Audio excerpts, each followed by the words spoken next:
Hey everybody, it's Anna J. Walner with the Author Library, and today I am joined by Mark. Leslie, Mark, would you like to introduce yourself? Hey, Anna, thank you so much for having me on the show. I am a writer of ghost stories, true ghost stories. I'm a writer of thrillers, speculative fiction, lots of creepy kind of tales. And I've been a book nerd my entire life. If I go back, I think my first short story was published in 1992, and that was the same year I started working as a bookseller because I just had to be around these bookish things. Yep. Barnes and Noble for the discount. What's that? I said I worked at Barnes and Noble for the discount. It wasn't for the high pay, it was just for the discount, right? Pretty much, yeah. Uh, that is awesome. Yeah, and no, I would never have guessed, with the guy in the background there that you wrote about anything spooky. Yeah, But no, it's just normal stuff in someone's house. it's a skeleton named Barnaby back there. So Mark is the author of the Canadian Werewolf series. It's a paranormal thriller with a bit of dry humor. I mean, just from the first page, I love the wit and the style. How did you come up with this storyline? It's so unique. Oh, thank you so much. I think the concept was I was writing a short story for an anthology, and it was called The Beast Within. And what they wanted to do is in the short stories they were looking for is they wanted to look at the man behind the monster. They wanted to look not at the monster part of the person, but the human. And I was thinking after it was one of my first visits to New York, what would it be like if I was a werewolf in a big metropolis like this? Where would I go to run around as a wolf?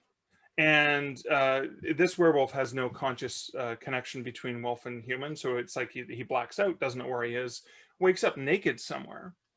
And so how would you have to deal with it? And you would have to have a sense of humor when you wake up in the wrong location. Your stuffed clothes that you put aside are there because maybe a homeless person took them because they needed them. And you're trapped trying to find like discarded clothing and things to newspapers to wrap around yourself. So it's kind of like a lot of ghost stories to me are like, because sometimes when the absurd happens, when you're like, oh my god, I got no other choice but to laugh. And so my main character is very much sardonic. He's got that sort of attitude as well, and his observations, I describe him as an alpha wolf but beta human. He's a stereotypical Canadian living in Manhattan, and he's a pushover. He's a people pleaser, a Boy Scout. He just wants to help people and be nice. So he wouldn't say crap if he had a mouthful of it, because he will not say things like that out loud, but he'll think them. And so the reader gets a peek behind the scenes of the funny comebacks he comes up with, but isn't brave enough to say. Oh, I like that. That is, like I said, you get it from the first page that this is that there's this wit and kind of a lighthearted take on the trope, the vampire, or I'm sorry, the werewolf trope. So the series centers around Michael, who is a writer with a secret. Mark, are you a werewolf? I'm not sure, but sometimes I black out 10 days during the month, like the cycle of the full moon. I have no memory what happens. I actually, as I get older, I mean, I'm having hair growing on all kinds of strange places on my body. So who knows if that maybe I am part wolf, but I just can't grow it up here. I just had to ask because as a writer of vampire fantasy, I get asked that question. Are Believe it you or a not, vampire? You get asked that? I do. So and I'm like, well, What do you can't tell them? really, I can't really say. I can't. I would have to kill you. Yeah, I would have to I bite your. I mean, I would have to. want to know. Are you sure you want to know? Oh, well, the series starts with the Canadian werewolf in New York. Am I right? Yes. Yeah. And then it continues with Stowaway, and then Fear and Longing in Los Angeles. I love the brilliance of these clever titles. I mean, even the titles are witty. Thank you. And now Fright Night's Big City is up for pre-order, giving you guys plenty of time to catch up on the series because it won't release until December of this year. Yeah. So what are you most excited about for the newest book? I'm in the throes. I'm halfway through Fright Night's Big City, and it was kind of funny. When I started to write, so the titles, I have to go back to that, is Yeah, I wanted please. the title of Canadian Werewolf in New York was meant to be, you're supposed to get darkness and humor together, right? And you're supposed to have that somewhat familiar, because American Werewolf in London did have some dark humor to it. It So I did. wanted it to be familiar and yet unique. Stowaway is a play on words because they're on a train going to Stowe, Vermont. So that's like a shorter one. It's a novella length. And yeah, Fear and Longing in Los Angeles. Again, I wanted to play on the Hunter S. Thompson thing. And I was in the middle of, it was about 3/4 of the way Fear and Longing in Los Angeles. And all I kind of knew was how it was going to end. But I had fallen in love with some of the characters that Michael meets. And a plot change happened because she came into his life and suddenly changed his life in a different way, and I started to follow that instead of going on the original plan, and I realized that this was going to be a 200,000 page book, which I didn't want it to be, because again I had a pre-order deadline to get to. So I was 3/4 of the way through that when I realized I'm not going to finish the whole story arc. I'm going to finish one story arc. He's going to resolve the longing in this one, but not the fear. And so I was in the midst of that. I stopped writing one day in the middle of it, and I had the idea what was going to happen next. So I had to wrap some stuff up, but I also had to leave some things hanging. I reached out to my cover designer, and the title Fright Night's Big City, based, that old movie and book of the same name. I was like, okay, that works well because you've got the fear. And I sent my designer a paragraph and said, here's what I'm looking for. And 3 hours later, he fired back this gorgeous cover. We made a couple tweaks back and forth. I put that up for pre-order before I even finished the other one. And I'm having so much fun because I set up a whole bunch of stuff in that book that I can come back to and explore in more detail, rather than go, oh no, I only have 20,000 words to wrap things up. So Right. that's been a lot of fun. I started at the beginning of May. Every morning, the first hour, I would just sit down and work on it. And again, this morning was just, I'm waiting for an order of some books on demonology and witchcraft and occult. Yeah, if anyone looks at what I've ordered, they're like going to be whoa. But I have to I have to figure out some of the mechanics, the mechanics of the evil. No, yeah, and our internet search histories are just like, Yeah. like how to exsanguinate, or most efficient ways to exsanguinate a human. Yeah. Getting rid of, well, yeah, little things like how do you get rid of a body and stuff like that. Things that we look up all the time. Oh, friends. Body decomposition rates. Yeah, all those things. Yeah, it's terrifying. It's like a writer lives here. Don't be afraid. We need to make that sign and sell it. Seriously. Yeah. That's awesome. So have you always been like a lover? I mean, it sounds like it. Yeah, a lover of fantasy and writing fantasy and books and movies. Yeah, I have Especially paranormal. always been interested in the paranormal, in the what if, and I was always afraid of the monster under my bed. I still am. I'm afraid of the dark. I'm afraid of the unknown, and I think a lot, maybe writing has just been therapy my entire life.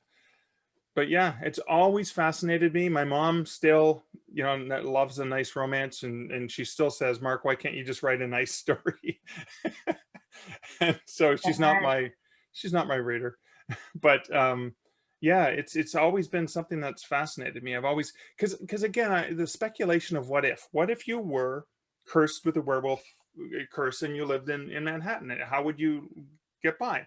what if you were a vampire? What if my best friend was, you know, the undead or whatever? Like any of those things can spark ideas. And I think the thing that's interesting, and I'm sure you know this, is you put people in a situation that is beyond normal. It's just a little absurd, it's a little strange, and you just watch how they react. You put a character in a situation and you'll watch how they react.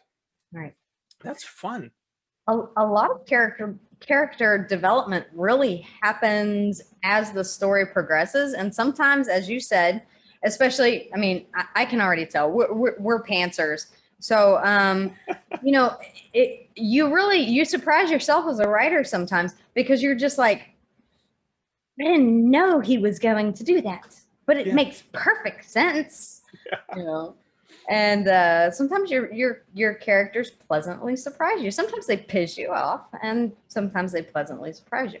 Yeah, I had that happen in Stowaway, where where Michael meets Bridget, a young teenage girl who's she ended up becoming a gigantic book nerd, and she was a fan of his.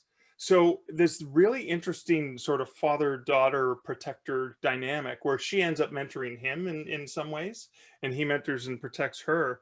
But I had no idea how much I was going to love this character until she opened her mouth, until Michael met her, and they started talking, and I just recorded what they said, and I was like, I really like this interaction between these two. In that, I, again, because I'm a pantser, I was like, okay, I got to have this and this happen. Let's see how we get there. Right, exactly. You know, that's kind of, you know, it's part plotting and part pants. It's just like a plantser, you know. I mean, we kind of know where it's going to end and what, you know, milestones we need to hit along the way. But other than that, how we get to them is completely up in the air, which is part of the fun of it. I mean, I know that you have to have, you know, surprised yourself. Happens all the time. Oh, yeah. It really does. I think you talked about this earlier before we started recording, but I got this information from Dennis Hamill when I was writing A Canadian Werewolf in New York, the first version of the book back in 2006. I reached out to him. I love his novels. He's a great novelist, and I knew he lived in Brooklyn because all of his books had this great sense of neighborhood. And I this is prior to Google Maps being very useful, Right. a long time ago. And I'd only been to New York once or twice, so I hadn't really had a chance to explore. And I was just asking him for some tips about what this neighborhood is like at a certain time of day. And he gave me a brilliant writing advice. And one of the things I do now that he said was, go for a walk with your character and listen to what they have to say. Pay attention to what they notice that's different than what you notice. And when they see something, what does that make them want to talk about? And you're like, wow, that is so much fun. Where I go for a walk talking to myself and people look at me. Yeah. So I always make sure I put a headphone in, pretend I'm talking on the phone or something. I know. I do that whenever I'm writing dialogue. I will read the dialogue out loud with one character and then to the other character, and to see if it makes sense, to see if that's something that sounds believable, you know, to have that kind of dialogue. And I'm just expecting, you know, all the AI devices in my house to be like, you know, secretly sending stuff to the AI. Like, should we continue to, or should we just write this one off, because this is just getting ridiculous. But so I have to add, I really do. Just, what is your favorite werewolf movie? I mean, are we going to go with the classics here? I mean, because An American Werewolf in London, absolutely classic. Yeah. Can't go wrong. You know, I'm not a huge fan of werewolf movies. I'd have to, my favorite werewolf media is Okay. probably Bitten, which is based on Kelly Armstrong's novels. And that's more human to wolf rather than like standing werewolf that looks more like I was a teenage werewolf kind of thing. Right. And so I prefer that uh, genuine transformation into an actual Animal. genuine canine as opposed to a half man, half wolf. So I'd have to say, yeah. And there was the TV series Bitten, which I think I watched. I probably watched the first half of the It first sounds season. familiar. It sounds familiar. Yeah, and Um, so yeah, I don't know. I'm not. Again, it's weird. I'm not a major a fan. It was just like this werewolf happened to be a thing. I've ended up buying books about wolves for research and all the research and history of werewolf lore and legend to just familiarize myself. But right. I wasn't all that familiar until I started writing it. Mine has got to be, it's a very little known movie that actually hails from the UK, and it's called Dog Soldiers. And I've heard of that. Yeah.